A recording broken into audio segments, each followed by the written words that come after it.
How to become fearless. सुनने में कितना कूल लगता है ना। बेशक आज मैं बताने वाला हूँ सबसे सिंपल और सबसे इफेक्टिव तरीका अपने फियर को कम करने का। ये पूरी तरह से खत्म नहीं हो सकते, पर एक बार सोचो कि आखिर तुम्हें ऐसा बनना क्यों है। क्या डर ना लगना एक सुपर पावर है? क्या तुम बस कूल बनने के लिए ऐसा कर रहे हो? चलो तुम्हें एक बात बताता हूँ। फियर कोई कमजोरी नहीं होती, ये एक नेचुरल अलार्म सिस्टम होता है जो कि हमें खतरे से बचाने के लिए बना होता है। फियर हमें कई तरीके से प्रोटेक्ट करता है, जैसे फाइट एंड फ्लाइट मोड। जब भी तुम किसी डेंजर के सामने आ जाते हो तो ब्रेन बॉडी को रेडी करता है इंस्टेंट रिएक्शन देने के लिए।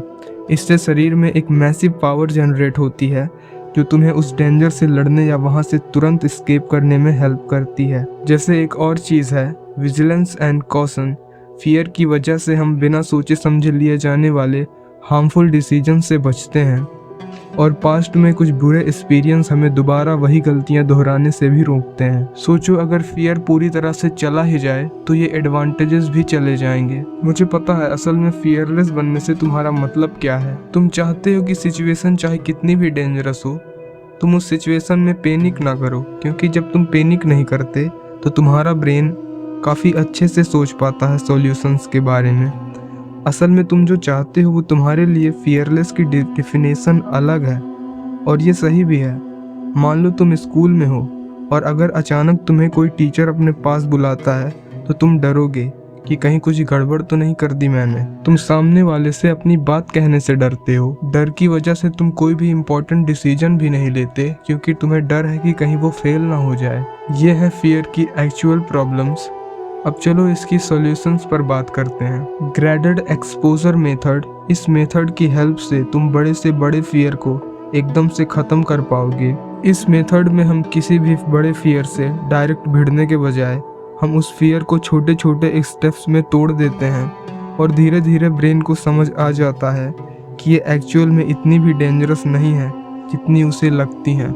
हालांकि इसमें प्रैक्टिस जरूर लगती है। ये मेथड जितना तुम सोचते हो उससे भी ज़्यादा सिंपल है। इसे तुम अपनी लाइफ में अपनी सिचुएशंस के हिसाब से डिजाइन करके अप्लाई कर सकते हो। मान लो एक स्टूडेंट है राहुल।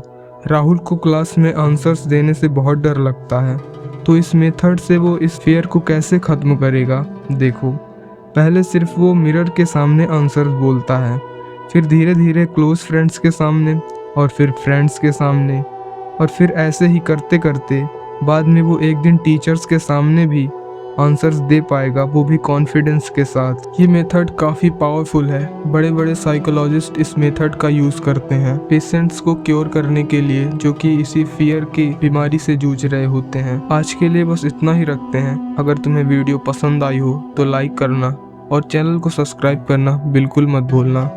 मिलता हूँ किसी और वीडियो में, तब तक के लिए बाय।